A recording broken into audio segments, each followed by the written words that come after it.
Supermom MD, Mother Determined, not your mother's podcast. This is a podcast about juggling motherhood, career, dating, and going into your 40s. Are you ready? Let's go!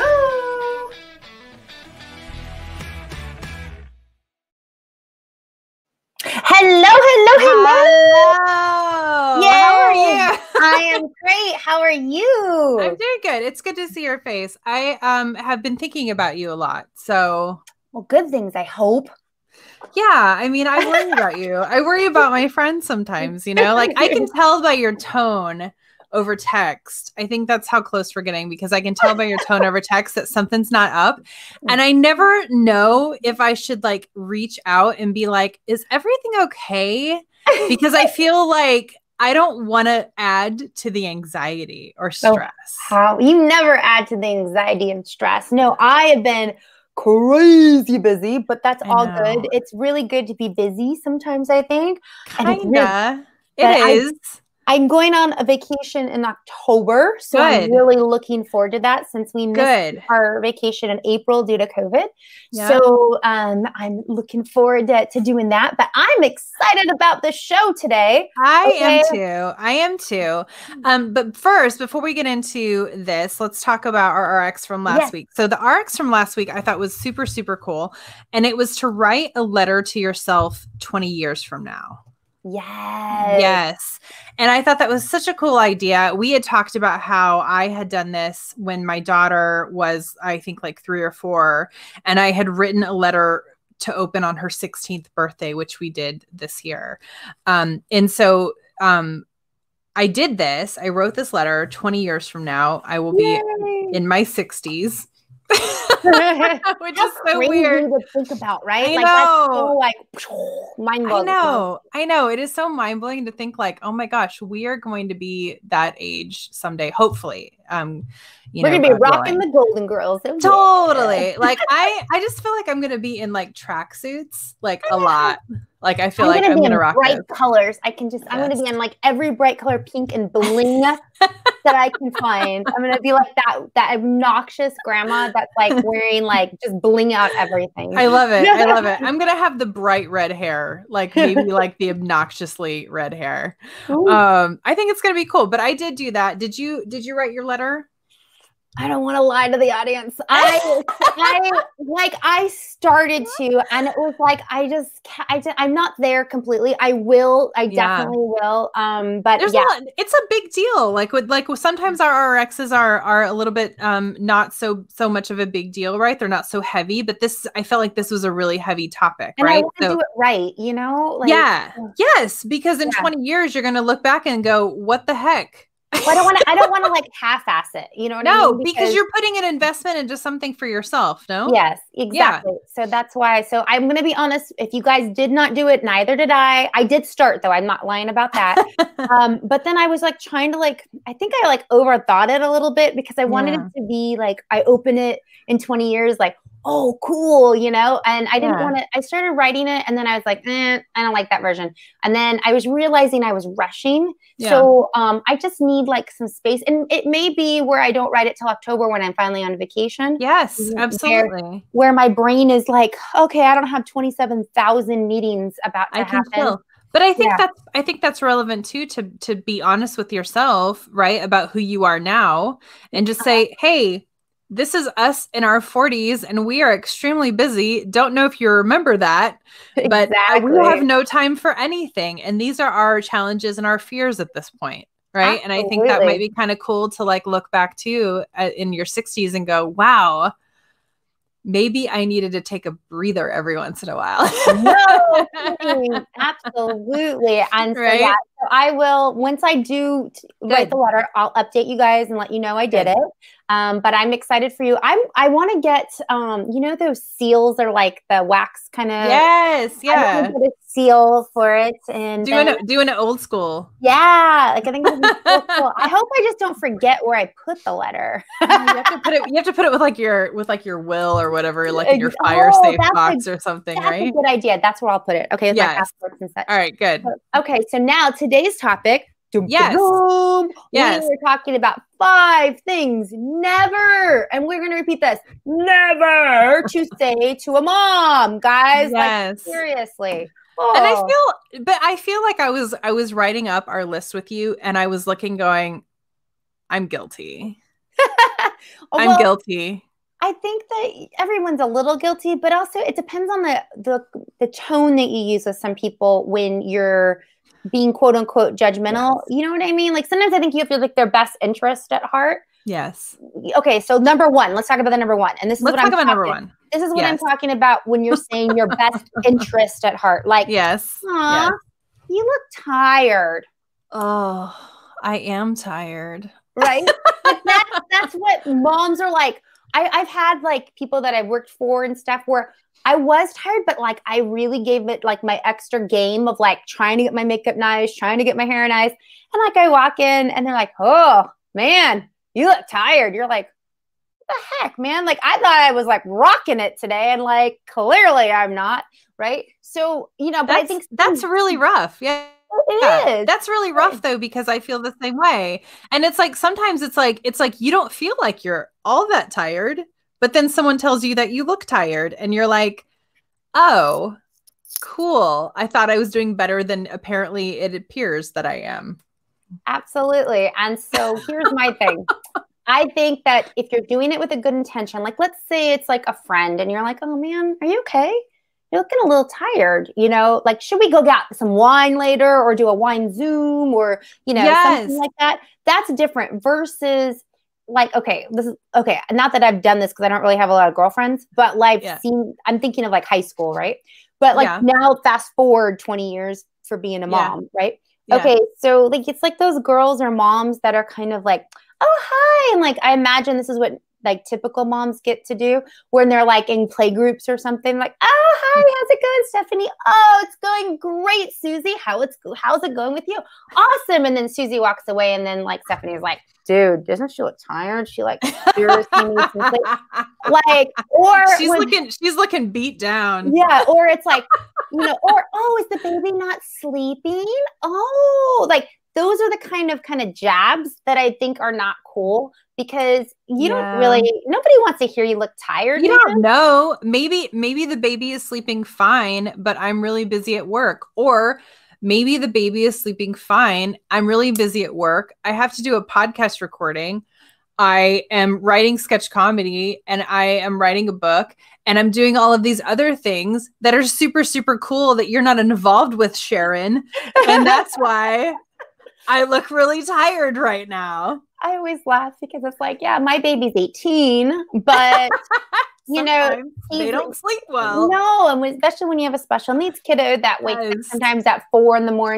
You're like, goodness gracious, go to sleep. And so, you know, here's the thing, just be mindful. And if you're going to say something, try to have it with good intention and think about how you might feel. And I know it's like such an easy thing to think about, like, oh, of course. But sometimes when you're in that moment, you're not thinking of that, you know? Yeah. Yeah. And I feel like sometimes too, it gets filtered through other people's interpretations, right? So if I say something to you like, hey, you look really tired, you're going to filter that through like 5 things that are going on in your life and in your mind right now, right? You're going to go, oh my God, like I was really trying to appear to be put together and normal. And now she's seeing something in me that I just totally didn't want to see. Or on the reverse, I'm saying that to you because I'm seeing it in myself, right? But I'm never going to go, you know what? You look about as tired as I feel right now. Like what's going on in your life? Which is also not a night. I've had people say that to me. Like, also don't say that either. Yeah, don't say that either. So number 2, I hate this one with a passion. Okay, when you're going out for a well-deserved glass of wine. Well, I never get to do that. But let's say I'm on a business trip or before COVID when we could like travel. I get this question asked almost 100% of the time. Hey, Kristen, who's watching your kid? Oh, and this is my answer every single time. I'm not joking. Oh my gosh. You know what? So at the airport, what I do is I put, you know, those like little hamster things that like for the water and the food. I just put that in the car and then I just park my car at the airport and then he just stays in there. He has plenty of water, plenty of food. And that is so clever. And can I order that from Amazon Prime? Totally. They look at me like, at first they think I'm serious. I'm not kidding. Like, they can't process what I'm saying. And then they're like, huh? Oh, goodness. Right. And then I'll say, yeah, he has a dad. It's not just me, you know, but it's like, but you know, it's interesting. I have a lot of guy friends that have kids. And when they travel, I always ask them, did they ever ask you who's watching your kid? They're like, never once. And yet 100% of the time I get asked that question. Who's watching your child? God, you're going to go off and just have a good time or go off on a business trip? You're so special and so lucky. Your child must be starving at home. It's so annoying. Sitting in their own feces. Right? Stop asking that question, people. Clearly, we know how to do childcare. Like, clearly, we've like done this before. It's kind of annoying. Clearly, you don't need to call Child Protective Services on us because our children are fine. Yes. You can see them.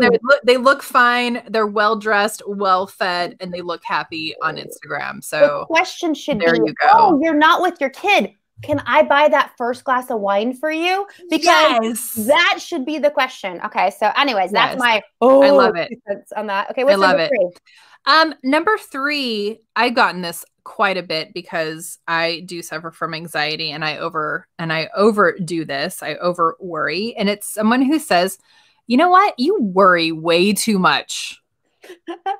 You know what? I do worry way too much because I care. I care about my child and her safety. Okay. That is why I'm so worried all the time. It's because I care and I love her and I don't want her to, you know, have adverse reactions. Well, it's funny. So. I don't get exactly that, but I get this one. God only gives you what you can handle. So don't stress about it. Don't stress about it. And this is and I think it's on that same kind of wavelength, right? And what's frustrating to me on that one, and I might have told you this before, if not, I've said it to others. Oh, so if I would have been the mom that basically did drugs, not that, you know, I have friends that are recovered, so don't yell at me, whatever, but I'm just, you know, painting a picture. If I would have, you know, did all this stuff that was super quote unquote bad and like, you know, couldn't handle anything and wasn't responsible, then God would have been like, I'm going to give her a healthy kid because, you know, like she can't handle much more. Give me a break, people. God, you think a lot of me. Right? It's like, that's just so ridiculous of like, oh, don't worry. God wouldn't give you more than you could handle. I don't know whether to be flattered or offended by that. I just think it's a bunch of hogwash, as my grandmother would say. Stupid. Okay. So don't say that. Don't say that either. That's a bonus one. Yeah. It goes with your theme, but like, it does. Okay. What's the next one? The next one is, the next one is, when you're doing something and someone comes up to you and says, you know what? Here's what you should actually do. You know what? I'm just fine.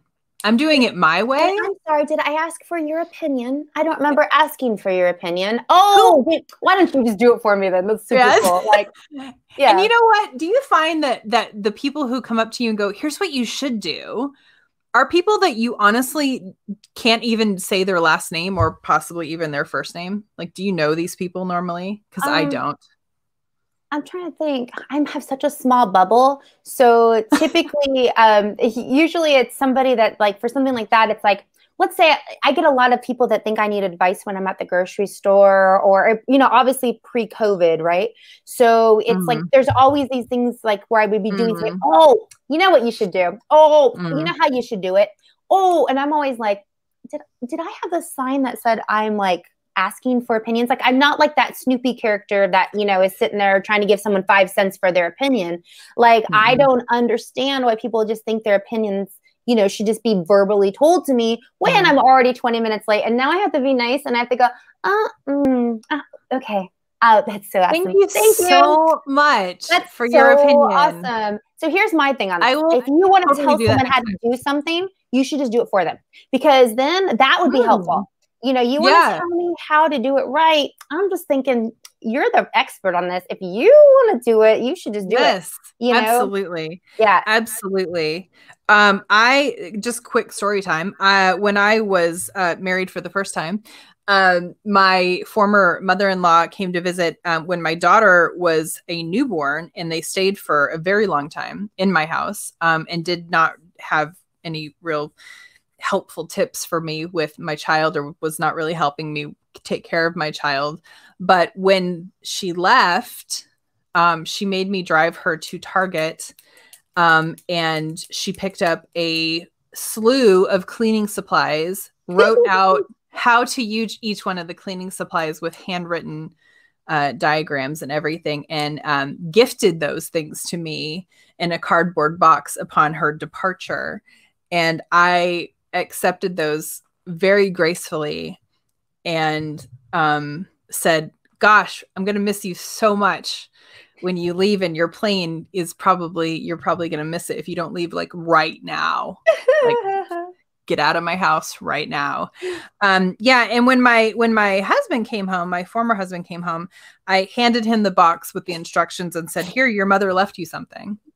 So I love that. That is awesome. Yeah, aren't mother-in-laws sometimes awesome? Good. I'm good. I'm good without that right now. Yes. Oh my goodness. Nope. Here's what you should do. Here's what you should do. And I'm gonna stop right there because you can fill in that pause. I remember when I was first married, my son's father would like to tell me how to load the dishwasher, right? So I don't know. Apparently, I'd never loaded a dishwasher. I don't know how the clothes got, or not also the laundry. The laundry also I got in trouble for, but also the dishwasher. So I don't know how the dishes or the laundry ever got done prior to meeting him, right? And I mean, it's a miracle. They're really like fairies. Yeah. And so it'd be like, no, that's the wrong way. Or like, let me show you how to do that. Let me show you. And so it would happen so often that I would finally go, I don't think I do it as good as you. I think you should just do it. And so pretty soon, like, I didn't have to do laundry. So you could make it work in your favor. Like, I didn't have to do laundry. I didn't have to like load the dishwasher anymore. Cause I was like, seriously. And then like, I remember the last thing that just kind of like drove me over the top. It was like, I was cracking an egg, making eggs, like, cooking, like, cause that's super hard, right? It's so hard. Yeah. Apparently, like, there's different ways to crack an egg. Like, do you crack it on the counter? Do you crack it in the pan? Do you crack it on the side of the pan? So I crack mine on the side of the pan. Well, apparently that was not the right way. Let me show you. Does it matter as long as the egg gets cracked? I don't know. I'm so confused. So I was like, so finally I was like, well, then you make all the breakfast. Like you do all that. Like I was like, I give up. So, and I think people have like good intentions. But let me just tell you, it's really frustrating to be on the other side of that. So it could be like, you could just be okay with somebody having to do it their way, unless it's like a real thing. Like, there's are times to have examples of like, oh, you're doing that way too hard. Let me show you. But most of the time when you're saying, when you're using that word, when it's like completely unsolicited advice is when I have a problem with it. When somebody just comes up and I have said nothing, kind of like your grocery store experience, and I've said absolutely zero things to you, and you come up and you're like, let me show you how you should be doing that. That's when I want to punch you in the throat. Yeah. So here's the thing. Again, guys, going back to that, almost like treat others, the golden rule, right? As you want to be treated. And I know it's like a simple rule, but yet I don't know why we all forget it. But it's one of those things where it's like, oh my goodness, just like stop, pause, think, and then maybe be quiet. Because unless you're there, and it's the same kind of thing if you're in the work field. And I love this one when somebody's like, I don't like how you do that. It's kind of a little bit in the same category. I don't like how you do that. You know what you guys should do? You should have a whole system that does X, Y, and Z. Because, that's super easy just to invent, right? It's always something like that. Like, oh, you shouldn't do it like this, But here's the problem. A lot of times they tell you how you shouldn't do it, but they don't have a solution. Or they give you a solution that's like, you might as well be on Shark Tank because like there's no way to actually do that. And so, I have a rule when people have that kind of tone with me, like, oh, you know what you should do. And then I'm always like, I have two different, depending on how they're saying it to me. My first one is, oh my goodness, thank you for that solution, or that suggestion. I think when I get a little extra time, that might be something we implement in phase, 2, 3, or 4. And I'm totally going to put that in our notes because half the time they're not even going to remember and they just want to act like they're important. So you just might as well just act like they're important too. And then the other one is when they don't have a solution where it's like, I don't like how you did that. It didn't look good. Okay, here's the thing. You are not allowed to give me criticism of any sort unless you have a solution to fix that, right? That's right. That's and right. so you come to the table with a real solution and That's you right. roll up your sleeves and you do it, then you can give me a suggestion. That's If right. you don't, I don't want right. to talk to you because guess what? I'm already 20 minutes late and haven't eaten lunch and I'm probably not happy already. So you're probably not going to like want to talk to me at that point anyways. So those are my, moments. So I love it though. And here's the last one. And I feel like it kind of goes with here's what you should do. Number 5 is it can't be that hard. I love this one in the workplace, especially because most of the time it's not that hard. It's time consuming. Okay. So I love that when they're like, oh, can you do, and they list like 12,000 different things because it can't be that hard. You know what? I'm not trying to do brain surgery. I'm not typically going to fly a rocket to, outer space. I get it. It's not going to be that hard, but it's going to take a lot of time the way you're trying to do this, right? A lot of thought time too, right? A lot of that creative time, right? Yeah. I remember I just finished my first book, right? We sent it off to the publishers with the publisher. I'm super happy. And, when I was writing it though, and it was very emotional, it's a very emotional book, because it's based on my life, my daughter's life. And as I was writing it, I had a person who, was a friend at the time. And I remember her saying to me, well, you're such a good writer. It can't be that hard. And I was like, oh my God. Oh, love it. What? What are you talking about? I needed to go into therapy upon writing that book because it was that hard. Thank you very much. And the thing is, unless someone's done it, and even if they have, maybe it's not that hard for them, right? But it doesn't make it super easy. Mostly everything really isn't that hard. It's really time consuming. It's thought provoking. It's something that you want to take your time with. And so it's not so much hard because again, my definition of hard is probably changing a tire because I have no idea how to do that. Sure. Brain surgery, I kind of put that in the same category. Fighting off an axe murderer. It would be very hard. So, but something I'm passionate about or something that's typically not hard. It's just a lot of time, right?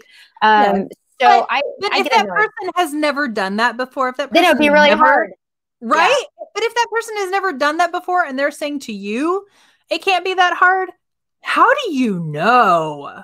And why you say that to somebody? I don't get it. I got that this last week where they were like, I had to memorize something for the thing I do on the side with acting. And someone's like, oh, well, I mean, you've done lots of stuff. You can memorize that right away, right? No, I'm going to be honest. I'm on set this coming Thursday, and I have a whole bunch I have to memorize. I'm a little stressed out about it. But it's not that it's hard. It's that I don't have a lot of time. Okay. And in order for me to memorize the way I need and how many lines or how long it is, if it's a, internet commercial I'm doing, I have to show up to set ready to go. And there is no, oops, I didn't do my homework. You got to do what you got to do. Right. That's going to take me probably 4 to 6 hours to prep for that, right? If I want to actually show up ready to go, professional, which I will. But is it hard? It's not so much hard. It's hard to find the time. That's the difference. Yeah. And when I'm not wanting to fall asleep, that's also the hard difference. So I feel I have major problems with that. No, I do. I have major issues with that. Right. And it's funny you say the whole don't fall asleep thing. If I don't get 8 solid hours of sleep a night, I am dead the next day. I wish I were people like my mother who could sleep 2 hours and wake up and go landscape, 10 neighbors' yards or whatever she does in her free time. But I am not that kind of person, right? I am not the kind of person who gets super excited to wake up at the butt crack of dawn. You're not a morning person. That is not me. No. Not that you're mean in the morning or anything like that. You travel with me. Yeah, but you're not mean in the morning. You're just half asleep still in the morning. Yeah, I'm just I need coffee and some sunshine to wake me up. Right. Or I wake up and I'm good morning. Yes. I'm I will talk to you in 2 hours. Well, we have a bonus one. This is a real bonus. We do. A bonus one. I'm sure you get this one a lot because your son is on a very specific diet, right? Yep. specific eating plan. Yes. And what is the bonus one? You're feeding that to them, or you're feeding them that, kind of thing. Or to go along with that one is, why can't they have that other thing? What's the big deal?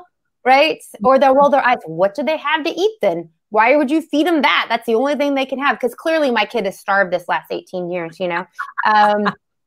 He's eating cardboard boxes covered in ketchup, and it's delicious. It's kind of annoying because, they can eat that every now and then, can't they? No, he cannot. And so if you know anything about me, my son is allergic to a gajillion and one things. I'm also, very strict on his diet due to things that like sugar, because I don't want him to have a lot of sugar. We limit anything that might have sugar in it. And unless it's like naturally like occurring, like let's say some form of fruit or something. Right. But refined sugars, no way. Everything I make is from scratch for the most part. On top of that, do you know what I did yesterday? I bought I'm going to say this wrong, I'm sure. A Cuisinart, whatever those. Yeah, Cuisinart, Okay. Yeah. It's a homemade, well, no, it's not homemade. Well, the machine's not homemade, but you can make homemade ice cream. And I love that. So my son has never had, I know everyone doesn't believe me, but I swear he's never had a soda pop in his whole life. He's never had ice cream in his whole life because I've never been able to find a clean enough ice cream for him. Yes. Because he doesn't know what he's not missing though. But I mean, he can have a lot of other stuff. He just can't have, like, I won't get sugars and things like that. So, or I can find without sugars, but then it like has other stuff he can't have. Yeah. So yesterday, well, actually it took me 2 days because you have to freeze the bowl and blah, blah, blah. I used no sugar added pure almond butter, right? I used the no sugar, it's just the vanilla coconut milk, right? Nice. I used Lakanto. I think it's Lakanto. I never say it right. They're one of— I love that company. I love their fruit. And so good. So it's awesome because it's not a sugar and the ratio is the same. So I was able to use that. I used vanilla extract. I used 1 egg whisked, and I used some cinnamon. And oh my goodness gracious! Now I don't know how much 1 bowl of ice cream costs because none of that stuff. It doesn't matter. I don't even want to figure that out. Experience. You're paying for the experience for him. I understand where you're going. His face was like, what? Now we've read books about ice cream, like he's seen ice cream in books and movies. Yeah, he just never. He knows what it is. Yeah, and so it was kind of cool because he got to have ice cream, and it was funny because one of my friends, when I had like texted to say, "Oh, you should get this," like, you've never given him ice cream, like. How could you've never fed him that? So it could either be, why are you giving him that? Or why aren't you giving him that?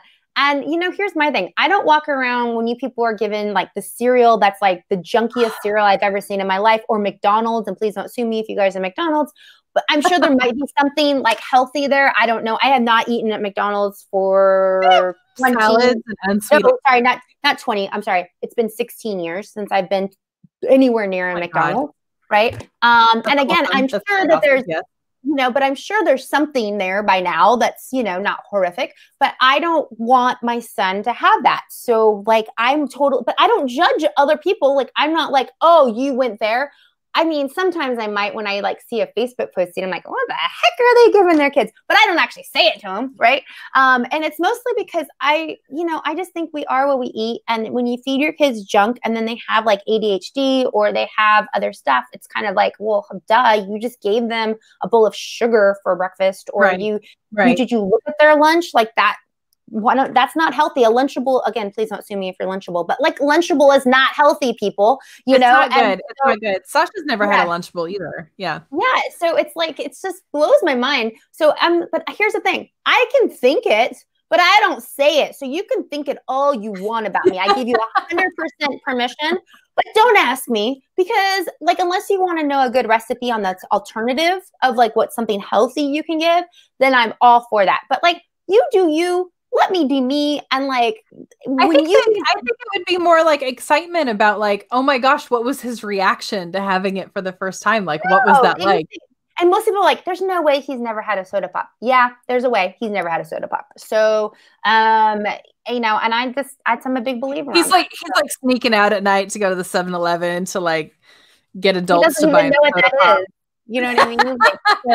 And here's the cool thing, like, unless you introduce that to your kids, like, they're not going to want it. So, but again, here's how I say, you do you, let me do me. And I will judge you from afar and never say anything. You can judge me from afar, don't say anything. At the end of the day, here's the cool thing. You had your kid. I had my kid. You screw up your kid. I screw up my kid, and we're all good with it. We're all screwing up our children in our own individual ways. And as long as they're healthy and happy and well taken care of and we're not beating them, then fine. Exactly. So those are the 5, 6, 7, 12 things we talked about today. Not to say to moms. And I think the moral of the story is just be you. Let someone else be them. Yes. Know that we're just doing our best. So what is our RX? Do we have an RX? Yes. So I think the RX this week should be, if you find yourself the recipient of one of these phrases, that you come up with something really sarcastic to say in return. I love it. I think that's what mine is going to be. Instead of being a dumbass, be a smartass. Exactly.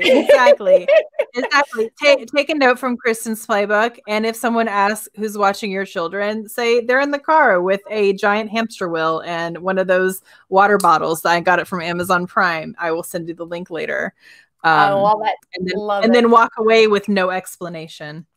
I love that. It's called Mic Drop. Done. So I love that. So I can't believe our show is over, you guys. I know. If you guys missed any of our other shows, please, you can find us on supermommd.org. And you can find all of our shows. You can find us on Apple, iHeartRadio, Spotify, and all the other cool thingabobbers that are out there. You can go to our website and find that. Follow us, subscribe. Share it with your friends. And we hope that you had a little bit of fun with us, hanging out with us today. Because I did. I had a good time. Love it. All right. Good to see you. Love you guys. Bye. Thank you so much for tuning in to Supermom MD. Please make sure to subscribe to our podcast and tune in next week as we continue to keep it real about all the ups and downs of motherhood. This is definitely not your mother's podcast.